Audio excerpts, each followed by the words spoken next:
So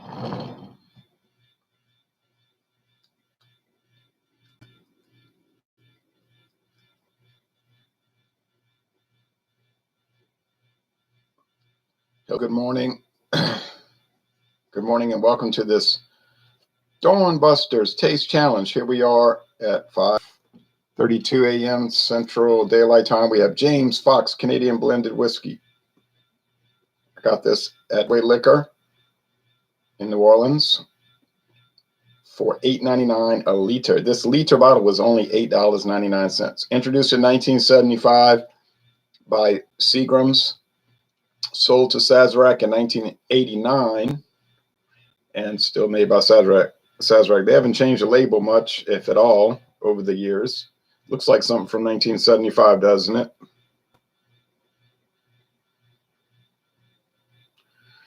Well, anyway, there's the Foxe. Oh, yeah. The competitor today, Rich and Rare Reserve Canadian Whiskey, a blend. These are both bottled at Buffalo Trace in Frankfort, Kentucky. It's a clear bottle. They're both clear bottles. There's the backside of the Sazerac. The Rich and Rare Reserves. Got a fancy bottle. People around the country told me that this same bottle design is used for other Canadian whiskey brands. Like they were saying Golden Wedding or something. I can't remember, but this is not only used for Rich and Rare. The kind of Crown Royal looking mimic bottle with the embossed wheat, or I should say barley sprigs. Distilled in Canada in small batches. Now, how much is a small batch? When I was on the tour in Bardstown, Kentucky 3 years ago, the girl says, small batch just means it's smaller than the regular batch. That's the law. It doesn't have to be any particular number. It's just as long as it's smaller than the normal batch, then it's a small batch. So this is smaller than the Rich and Rare, which is huge, one of the top selling whiskeys in the United States. So they call it small batch. Is it aged less or longer? You would assume longer, but they don't give a date, no age statement. And aged patiently in hand-picked oak barrels. Rich and Rare Reserve delivers a distinctive smoothness and unparalleled elegance. Unparalleled. So they're saying that this whiskey has more elegance than any other Canadian blended whiskey. You say, well, that's all marketing. Yeah, I know that. Imported and bottled in the USA by Sazerac Company, Frankfort, Kentucky. We love to hear from our customers. Okay, and then there's the number in the website. So as you can see, I've only got about 30% of it left. That's still pretty good after all these years. It's got a crown, Canada. Most of the Canadian whiskeys will have a crown representing the government of Canada, which is a kingdom, constitutional monarchy. A lot of people don't realize that. Queen Elizabeth II, Queen of Canada and Queen of England, United Kingdom. There's a unicorn and a horse jumping up by the crown. The shield, the R&R shield, Rich and Rare shield. Yeah, so there we go. There's that. Nice. And if you look through the bottle, you might see the barley sprig on the back label.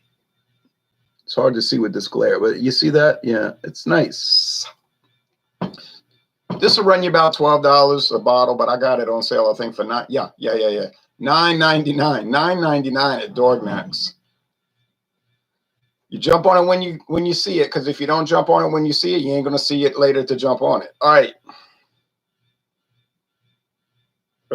This has no crown. This has no shield. This has no horses or unicorns. It's just a fox head, and it says James Foxe. Very simple label. Much different from most Canadian whiskey labels. Most Canadian whiskey labels are either trying to mimic Crown Royal or they're trying to mimic Canadian Club with a lot of writing on it, you know, like an old 1912 label or something like that. You'll notice that.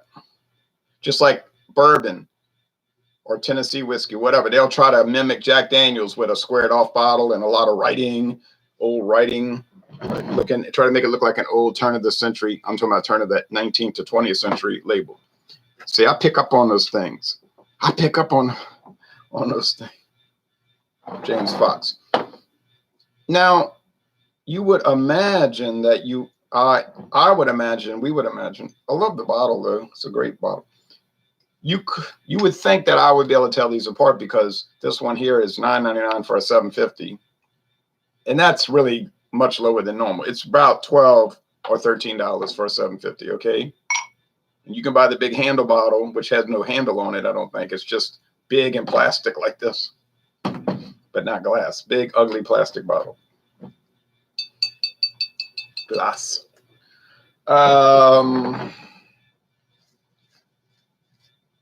It's not really a premier whiskey.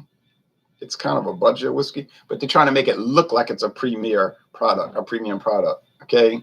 It's like, hey, this is your Crown Royal experience, but for half the price. It's kind of like what they're shooting for. And some people say that it's better than Crown Royal. I don't know if they're trying to make themselves believe that or if it's actually true. I don't know. I've never done a blind taste test. I intend to. Okay. So here comes the Kansas City Southern Railroad train. They always seem to be going eastbound at this time of the day. I don't know why in the morning they're always going eastbound, but they are.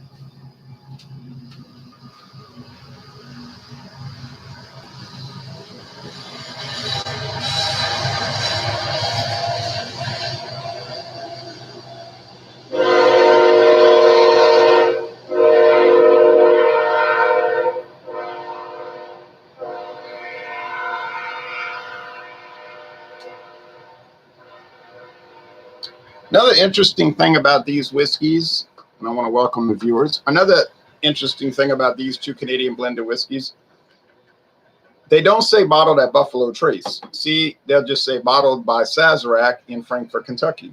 So Sazerac will use the Buffalo Trace name to promote the bourbons and the Wheatley vodka. But they don't use the Buffalo Trace for all the other stuff that comes out of that facility. So it's kind of like it's Buffalo Trace Distillery, and then it isn't Buffalo Trace Distillery at the same time. Oh, well, one thing I noticed is that the Rich and Rare is darker, more amber, and this is more gold. Now, we had a nice hangout last night for a Wild Card Wednesday. It was hard to manage, though. You had 6 people. It was actually 8. I had to rotate in and out. And then the comments were coming like boom, boom, boom, boom, boom. So I was trying to listen to what the people were saying about the beer, go through the comments and get rid of the bad ones. You know, you get the inappropriate, the children, they're adults, but they're children, you know, and they're cognitively, they're children. So I had to control that and then make sure I got everybody included. So like James P. Madonna said, when he got aggravated with me a few times, he said, I guess I shouldn't get aggravated because it's probably like running a switchboard. I said, it is like running a switchboard. It's very difficult. And so I had to ask twice, what was the score again? Because you just can't keep your mind focused. I can't. So this one is more gold. Okay, so the James Foxe is more gold. Make sure that's JF. Yeah. Just straight gold, just gold, you know, like a gold bracelet. And this is more amber. All right, this is not gold. More of an orange, or light brown, a tan, whatever. Okay. So I'll try not to glance at it because it could throw it off. It's not that profound that I have to close my eyes. I don't think I have to do that.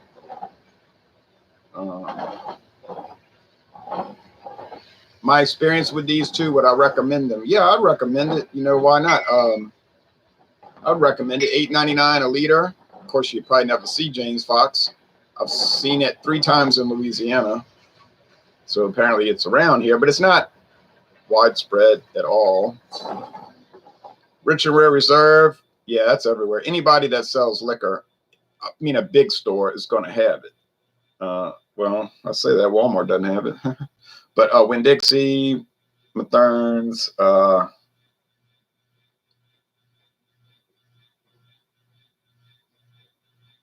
Rouse's, Dorignacs,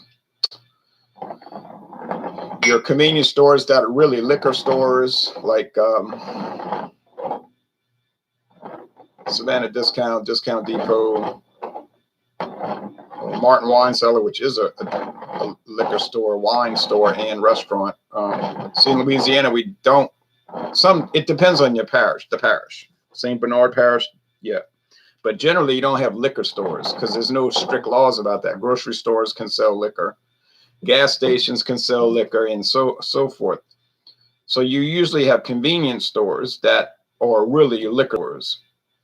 You know, they'll sell potato chips, Vienna sausages, toothpaste, can of soup, milk, orange juice, gasoline out front. You know what I'm saying? But then the main business is obviously liquor. And it could be some legal reason they're doing that. Like there might be, if you're a liquor store, it could be higher taxes or something in Louisiana. See, there's ways to dodge things here. Okay, loopholes, which is the whole state is built upon loopholes. Like quarantine, for instance, you must stay home and not engage in any non-essential activities. Now, if you're connected with the state infrastructure, the government and the governor and all that, well, it doesn't apply to you. You're a special person. You got the hookup, so you could do pretty much what you want. It's that kind of scam thing, like in Chicago, the mayor getting a haircut when nobody else could get a haircut. Well, her main argument was, I'm better than you. I'm more important than you. I have to do national media. You're just, you know, it's like you're just the little people. I'm a big time mayor of a big city. I'm more important than you. My rights supersede yours. As though she couldn't come on TV with her hair uncut. You see, that's the mentality of what that people are dealing with. So anyway, and in Louisiana, you want to get around the loopholes. This is the state that Huey Long and Earl Long ruled. So you have that kind of base mindset. The base mindset is corruption. And the law doesn't really matter. You know what I'm saying? Like it's very different than other places. It's not, I'm not saying it's good or it's the way you want it. It just exists. Okay. The whole idea of equality under the law, equal protection under the law, it's like, I would say most people in Louisiana cannot grasp that concept. Which to me is not a good thing. That's my opinion. Maybe I'm an aberration for the state.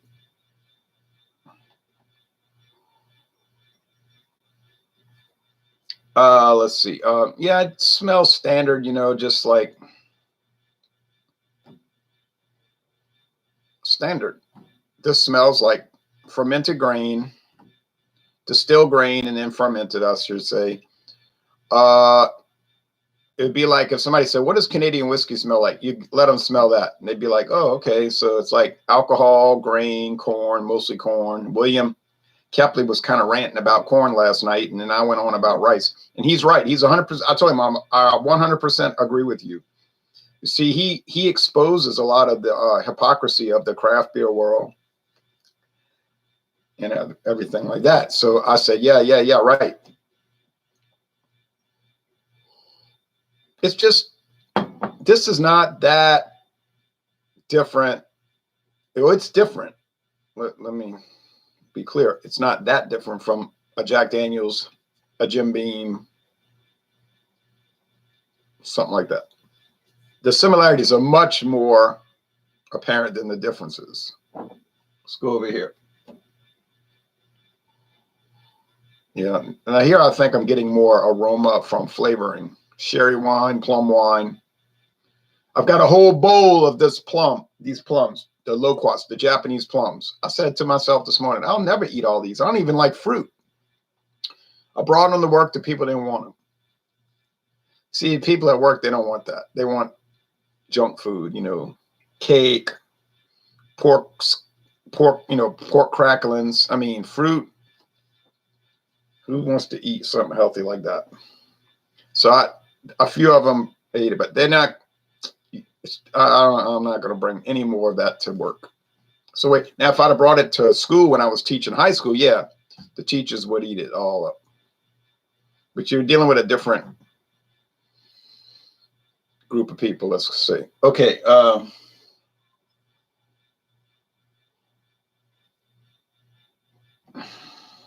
Now,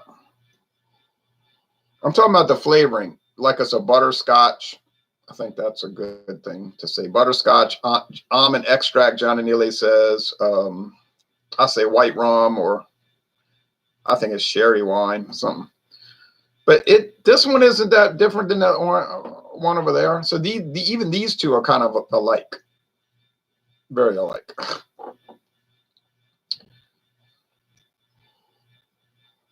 But I do think this is more different from like a Jack Daniels or a Jim Beam. And don't want anyone to think that I ever said they were alike.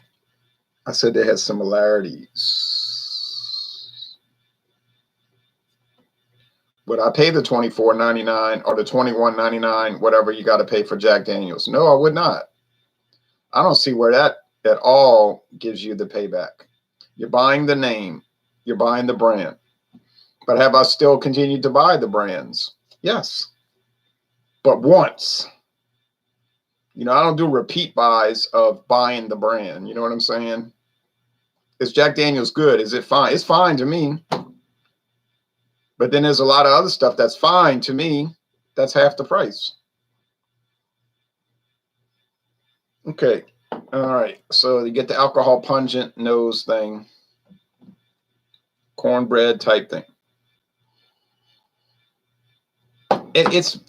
I'm gonna tell you right now, an aroma, I don't know. It's like jumping back and forth. It's like bing bang, bing bang. And it's like I'm picking up on rum. And you know, Sazerac makes a lot of rums. And it's almost like, it's almost like in my mind, I'm picking up a little of the Ron Pontalba, which is a really cheap old rum. Let me tell you, Ron Pontalba is as low as it goes, but I'm something just now made me think of Ron Pontalba, and if you're thinking it, it's probably there. So, and that's bottled in Kentucky. You got to follow your clues where they lead, right? I say so. Let's go with the taste.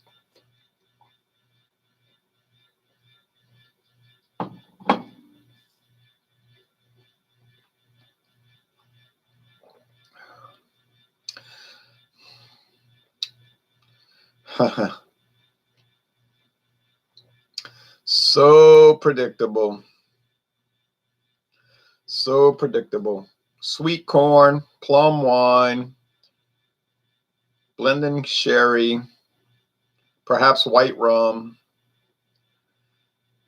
rye spice. It's the same thing again and again and again. Is there a downside? There isn't a downside. There's no complaint. It just is, like, you know what I'm saying? It's like, okay, we get it. We know what Canadian whiskey tastes like. And with Sazerac, it's again and again and again. It's like the same thing again and again. Okay. What about the ones coming in from Majestic Distilling in Baltimore County, Maryland? All right. Those, oddly, do seem to be a little more rye spicy, like there's a higher rye content. I don't know why. Like the Canadian Leaf.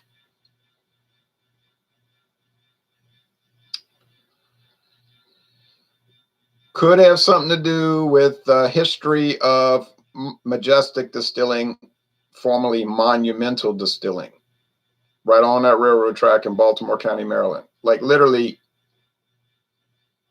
if it's 1/10 of a mile,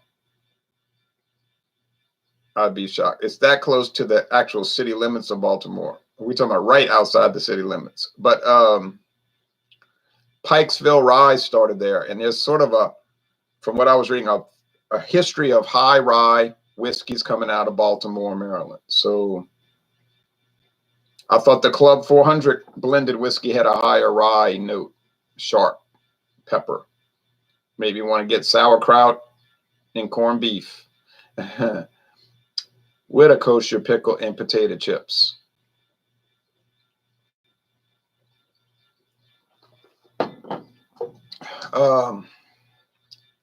But getting down to it, this one here has more flavoring taste. That strange, I'm going to say it's rum because it tastes like some kind of sugary thing. Sugar. You would never, ever get that with a Jack Daniels or Jim Beam. You'll get honeysuckle, though, with those, which is nectar, right?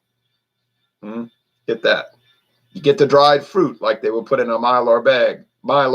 The fruit cake fruit. But you don't get this, I'm going to say a rum flavor. It is so bizarre. Now, do most people drinking Canadian whiskey pick up on all of that? No, they're not doing what I'm doing. They're just making mixed drinks, cocktails, highballs. Is there anything wrong with doing that?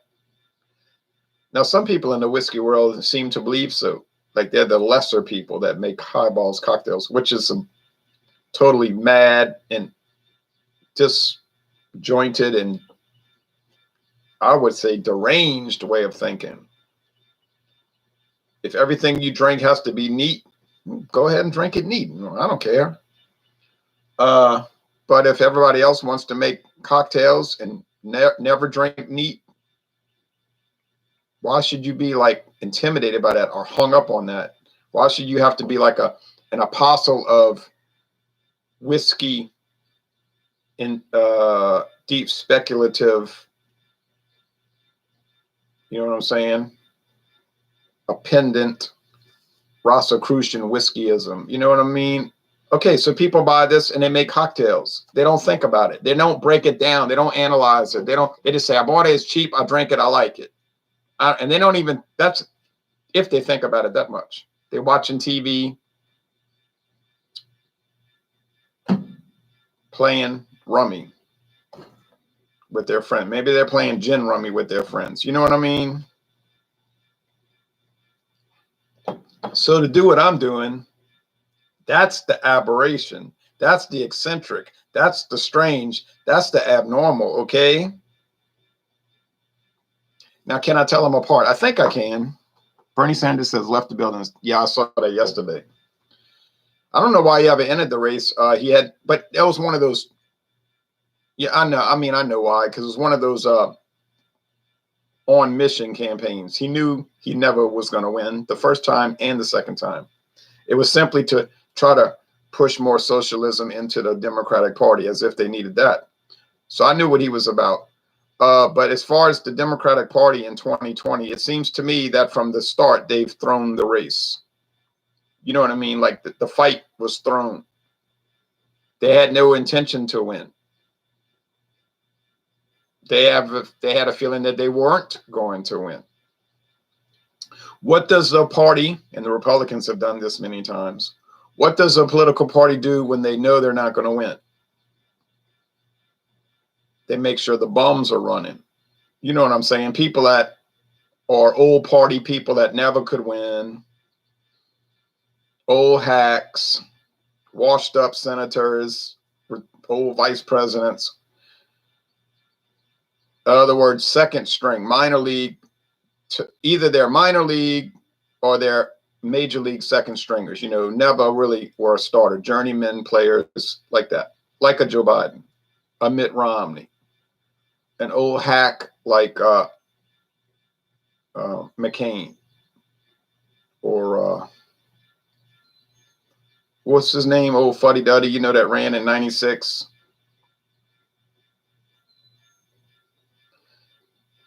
Or the guy Cohen that ran in 2004 against Bush, George W. Bush.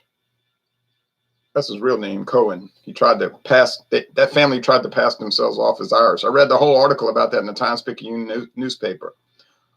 Wasn't some right-wing newspaper, it was the Times-Picayune.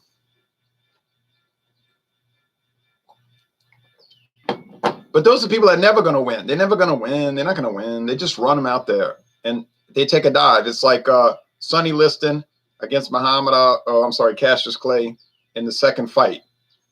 It was a phantom punch. It was a dive. It was rigged. So anyway, I don't care. I'm not going to talk about this election anymore.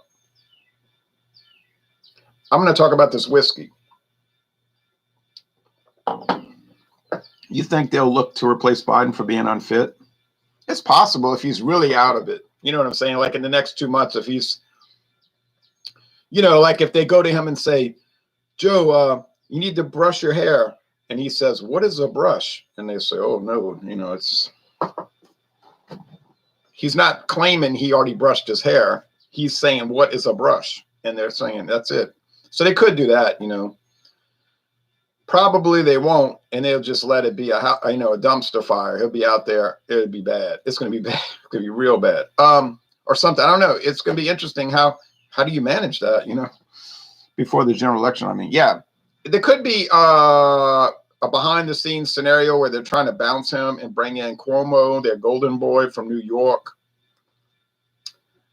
That's a problem too, because most Americans don't trust New York, and you get these guys out there with that glib New York, heavy, thick. He's got a thick New York accent. You said, well, Donald Trump's from New York. Yeah, but he's not as like overtly New Yorker like Cuomo. And, Cuomo's one of these super liberals and all. It's just, and plus, got a bad history, and all, and they can really uncover things about him. So I don't know, but they might. Because he's like a TV idol now. He's parlayed all of this virus stuff to his own political advantage. You can see he's trying to ride the wave, so it's possible. He would do better against Trump than somebody who's not competent. And I don't mean, I do mean that in both ways, but I mean, that's mentally not competent, So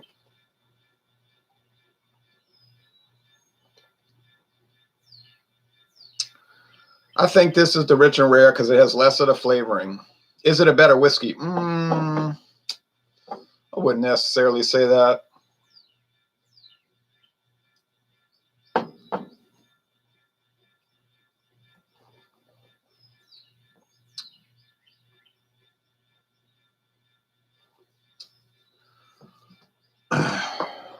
I wouldn't say that. I don't think it's better. It's got a prettier bottle. It looks nicer. But to say it's better, I don't know. Nah. I wouldn't pay more. Maybe 50 cents more to have a nicer bottle. But if I can get a whole liter and pay less for these two, no way. I'm not paying more. Sorry, you can't. I'm not. No way. So I'm going to say this is the rich and rare. Now, if I turn it up and it says JF, then I'll just know I'm wrong. Well, I can live with that.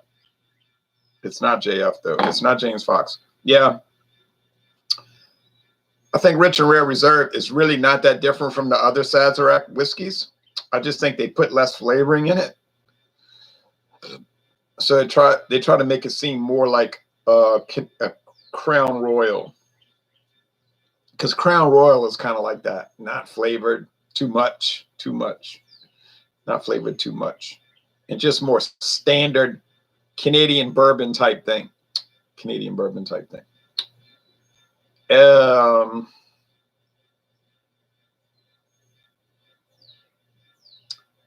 I think they're trying to mimic that.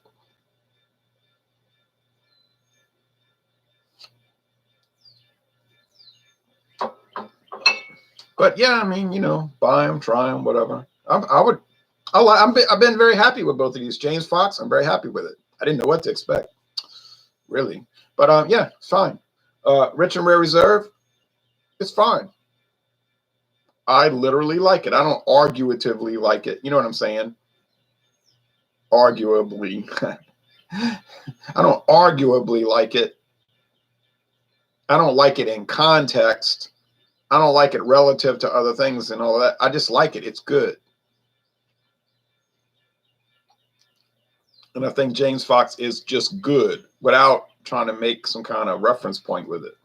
Okay, so that's it. Now, what's coming up? So we're finished with the Sazerac brands against James Foxe, a Sazerac brand. So we went through all of that. Sazerac. Thank you, JBD. Appreciate it. I'll take a bow. Thank you. All right, now, what's next? I'll tell you what's next. I plan on Saturday to do James Foxe against, can't remember. Well, I know what I have lined up. I have, I got Windsor Canadian from Beam Suntory. Pretty good product from 1880. I have Canadian Club 12-year, small batch. You know, that's going to destroy. That's going to destroy James Foxe. That's not going to even be a challenge, but we'll do it anyway, just for the heck of it. You know, that's going to be a fiasco. But it gave me an excuse to drink the Canadian Club 12-year. Then I've got also Heir to the Throne, which was about $10 too much. Talk about bitey, with a bad bite and a roughness to it. Oh, you grit your teeth every sip. Oh, no. Beautiful bottle, beautiful corked bottle, but that's a nasty little item. No wonder Rebel Spirits went out of business, got bought out. All their brands went away. They should have gone away. Then I've got Gibson's Finest, rare. It's not exactly rare. It's rare in Louisiana, but it ain't rare. You can find it all across the United States, or especially in Canada. Got the huge jug bottle for $9.99. $9.99 for a 1,750 milliliter glass bottle with a cork. Real cork, not plasticized, rubberized thing. One little problem. It's normally like $60 for that bottle. $60. I got it for $9.99. $60. I got it for $9.99. There's one little problem. I don't like it. It's got a sharp edge. It's rough. It's not smooth. And I say to myself every time I sip it, it took you 12 years to do this. This is what you got after 12 years? Sorry. And some people got extremely enraged, I think, about it. I'm sorry. I always tell people this on Alcohol Eggs and in social media. Call it as you see it. You call it. You drink a beer, and however you see it, you call it. Like I got people telling me on Alcohol Eggs, look, I'm sorry, but I got to score it like this. I say, why are you sorry? If I say it's an A and you find that it's just a C, fine. No, it's nice if you would explain why, you know, okay. But, you know, you should never be sorry for calling it as you see it. You should be sorry if you lie and claim that you like a product so you can fit in with a crowd and go along with the group. That's what you should be sorry for, not calling it as you see it. And I call it as I see it with Gibson's. And do I like other products from that company? They're a big company, you know. Sure. William Grant and Sons, family-owned company. Yeah, I'll give you an example. The Scotch, Clan McGregor, 3-year age, you know, base model, 3-year age, nothing special, but it tastes good. Hey, now that's a winner. I bought a second bottle. That is a winner. That's it. I'm going to go do some things now. All right. So tomorrow night, Friday night, we're going to do the Good Friday hangout. See how that works out. Thank you. Keep whiskey in the freezer and you drink it straight, says Kyle. Yeah, a lot of people do that. That's a common thing. But I'm not even saying a bad thing. Thanks, Max Walt, over there in the Russian Federation. I appreciate it. You made some good photos of the moon and the cityscape. I saw that on Facebook.